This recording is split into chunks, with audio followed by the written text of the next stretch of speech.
We have to be courageous. We have to fight back in every way that we do. Yep. And when we do that, we're going to send Elon back to South Africa. Mr. Musk has just been here 22 years, and he's a citizen of 3 countries. I always ask myself the question, with the damage he's doing here, when push comes to shove, which country is he loyalty to? South Africa, Canada, or the United States?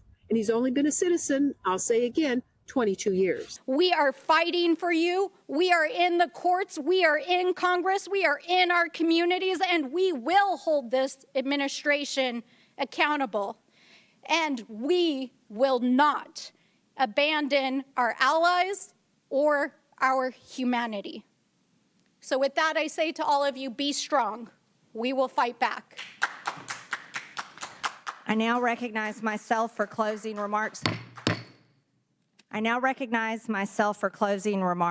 And threats against the President of the United States will not be tolerated by anyone.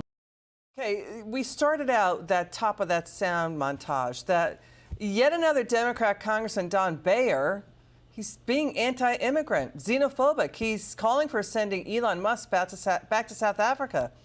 So now the left is in favor of deportations? Joining us now from House Foreign Relations, Congresswoman Maria Salazar. Congressman, why do Democrats only want to remove people who actually want to help our country? Well, reality is that I think this is hilarious, and I just want to share with you something that no one else can see, and only members of Congress, is that meeting yesterday. I have to tell you, Elizabeth, you know, I was there, I sat on the front row because I wanted to get the vibe, just have the feeling of what the guy was saying. And let me tell you something, this guy is richer than anyone else that we know. Number two, he did not have to be there at 7:15 in front of a bunch of people that he doesn't know who are members of Congress, right? He brought one of his main lieutenants, and he was nice. The guy, you know, you and I were news reporters, and I'm going to report it to you the way I would see it. He's not arrogant.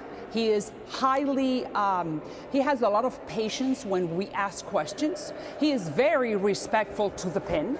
It doesn't matter who's asking the questions. It could be the freshman, the newest member of Congress, and he was there, and he gives you a nice explanation. So I just want to put this into context.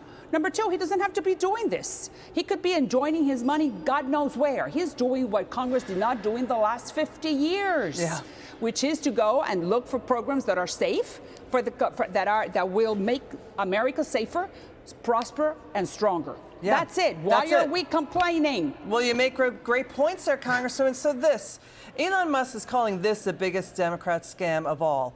We found Biden and Obama Democrat insiders suddenly doing pop-up climate NGOs, pop-up shell nonprofits that they suddenly launched to take in money from Biden's $27 billion greenhouse gas reduction fund. That's called a slush fund. We found Democrats Stacey Abrams, Kamala Harris, Gavin Newsom's top ally Phil Angelides, Obama's former transportation secretary, Biden's climate advisor, and his EPA chief connected to all these pop-up climate NGOs and shells. What do you think? Well, that because when you add all that up, he said that by the end of this year, he could have found $1 trillion without cutting benefits to Americans, just in fraud, waste, and abuse. We're talking about 50% of what we spend every year. We spend $2 trillion more than we make as a country. So he can find $1 trillion. You know what that means for the economy? That we will then have to pay a lot less taxes, a lot less interest rate on the debt. Yeah.